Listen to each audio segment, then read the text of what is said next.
Why do turnout gaps still remain? Is it because people do not care, or because the system does not reach everyone equally? They say just go vote. It's easy to do, but the path to the ballot looks different for you. Some need a language they understand. Some need a guide, a call, a helping hand, a polling place move, a deadline unclear, a long line when waiting when work is near. So when turnout looks low on the screen, ask what barriers are unseen. It's not just apathy, not one story, not one voice. Turnout is shaped by access, outreach, and choice. From language to history, from contract to trust, democracy works when it includes all of us. Before 65, the doors were tight. Exclusion laws kept people out of sight. And even today, the barriers stay. Different communities face them in different ways. A voter ID, no language wall, no campaign knock, no outreach call. It is not silence when no one hears. It is a system built through years. It's not just apathy, not one story, not one voice. Turnout is shaped by access, outreach, and choice. So count every voice. Let the message be clear. Representation starts when everyone can hear. Minority turnout gaps are not simply because of voter interest. They reflect unequal access, limited outreach, language barriers, and historical exclusion.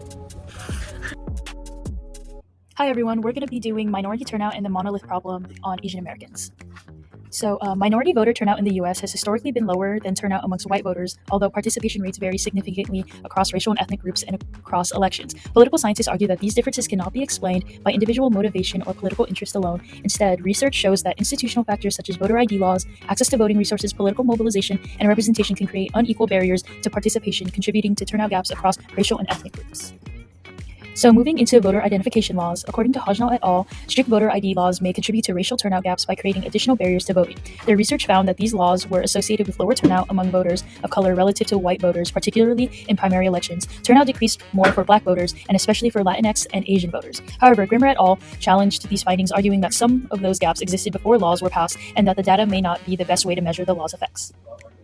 Now moving to representation, people are more likely to participate when they feel that their community's concerns and experiences are reflected in politics. Voters rarely see candidates who understand their backgrounds or advocate for issues they care about. They may feel disconnected from it altogether. In class, we discussed the two primary types of representation, descriptive and substantive. Now moving into a more focused lens. So to give some historical background, we're going to first touch on the Chinese Exclusion Act, Asiatic Barred Zone, and the 1965 Immigration Act, as the history of U.S. immigration policies greatly shaped certain waves of Asian communities and regarding to their immigration status and their restriction and their association, how they see themselves within the political system.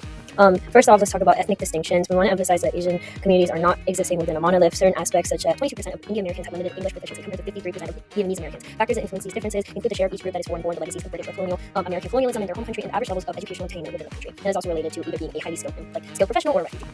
And here is kind of to explain the different political leanings to expand on that. And in regards to that, we're going to be discussing pre-1965 Immigration Act. The first one is the Chinese Exclusion Act, the first major federal legislation to ban a specific ethnic group from immigrating to the U.S. The Asiatic Barred Zone is a geographic region created by the U.S. Immigration Act of 1917, prohibiting all immigrants from non-countries owned by the U.S. adjacent to the continent of Asia to enter. And post-1965, this all pretty much ended and abolished the national origin quota that regulated the U.S. immigration since the 1920s. Most of the Asian immigrants that came were highly skilled professionals, part of the brain drain, or part of the end of the Vietnam War and the Secret War, and that came with influx of Southeast Asian immigrants. Here's the growth of the population, and one particular example is on Vietnamese American voters, as many of them arrived as refugees. They have highly strong anti-communist attitudes and vote differently from other Asian American groups. And here is the growth of eligible Asian Americans as a group within the United States, and also being eligible voters over time.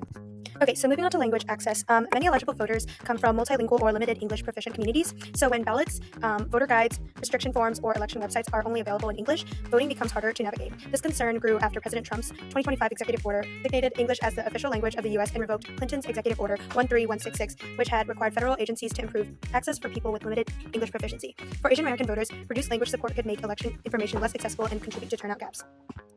Moreover, Section 203 language provisions of the Voting Rights Act, language minority provisions of the Voting Rights Act, VRA, require that certain states and political subdivisions provide language assistance during elections for certain language minority groups who are unable to speak or understand English adequately enough to participate in the electoral process. So here in this chart, Vietnamese American households have the highest rate of linguistic isolation at 34%, followed by Chinese, Korean, and Bangladeshi Americans. Data from the 2012 AAPI post-election survey indicate that Asian American voters found the language assistance to be limited in jurisdictions that were mandated to provide them. Education as a factor in voting.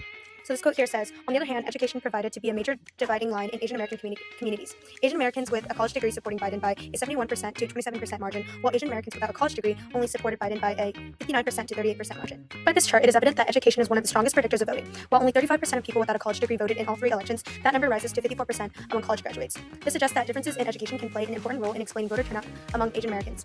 Individuals with higher education may have a stronger ability to understanding political and policy readings, voting materials, and communicate with coworkers easier to having open political discussions. So ultimately, our conclusion is that we have expanded upon Grimmer's argument that ethnic studies and historical context are necessary in understanding that there is more to restricting voters than just voter ID laws. In the context of Asian Americans' exclusionary policies from the start of Asian labor migration flows to current voting restrictions are influential beyond the bounds of procedure. Turnout for minority groups requires access, outreach, and choice. Thank you.